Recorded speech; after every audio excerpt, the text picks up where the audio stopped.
Assalamualaikum warahmatullahi wabarakatuh. Pada PPT interaktif kali ini saya akan menjelaskan mengenai gerund dan infinitif.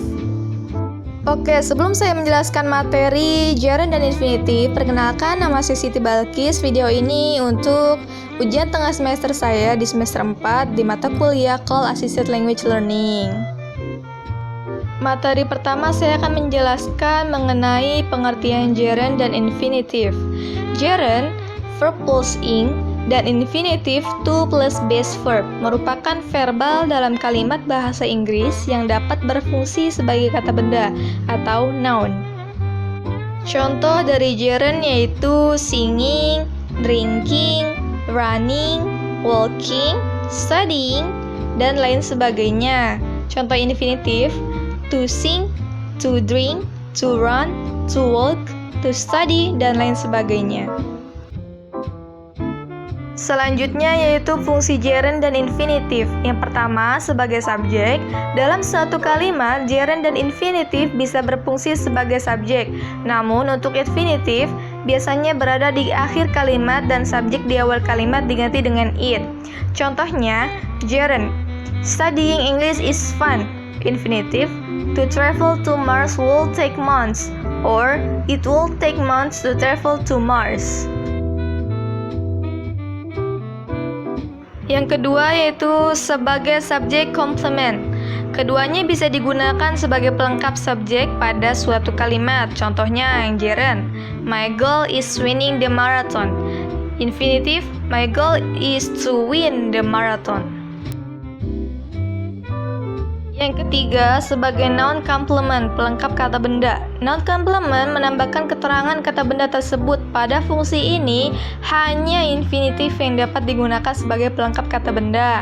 Contohnya, the instruction to wear safety goggles has saved many people's eyes. Nomor 4, sebagai adjective complement, pelengkap kata sifat. Terdapat beberapa kata sifat yang bisa diikuti oleh infinitif. Contohnya, I'm happy to meet you. Beberapa di antara kata sifat yang dapat diikuti oleh infinitif sebagai berikut.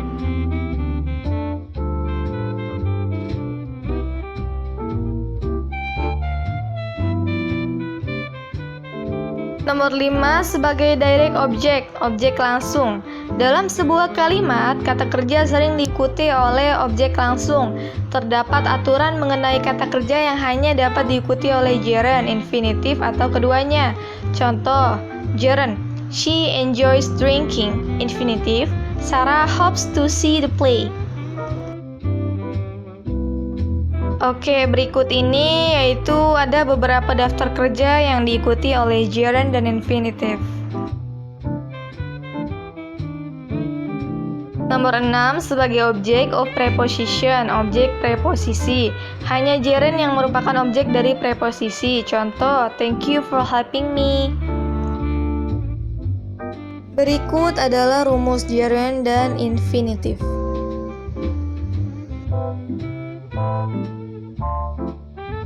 Perbedaan gerund dan infinitif. Beberapa kata kerja tertentu seperti kata kerja mengenai emosi, penyelesaian, dan kata kerja remember dapat dipengaruhi oleh pemilihan untuk menggunakan gerund atau infinitif. Seperti yang telah dijelaskan di atas, gerund dan infinitif mempunyai fungsi yang sama seperti subjek maupun objek, dan keduanya mempunyai makna yang sama. Contoh, gerund, to eat too much sugar is not healthy. Infinitif, eating too much sugar is not healthy. Namun, untuk beberapa kasus kita memilih gerund atau infinitif berdasarkan makna yang ingin diungkapkan. Kita dapat menggunakan gerund untuk mendeskripsikan aksi yang aktual. Di sisi lain, kita menggunakan infinitif untuk mendeskripsikan aksi yang akan terjadi. Contoh, gerund, playing golf every day is boring. Infinitif, to play golf every day will be my idea of happy retirement. Sekian video dari saya, terima kasih. Wassalamualaikum warahmatullahi wabarakatuh.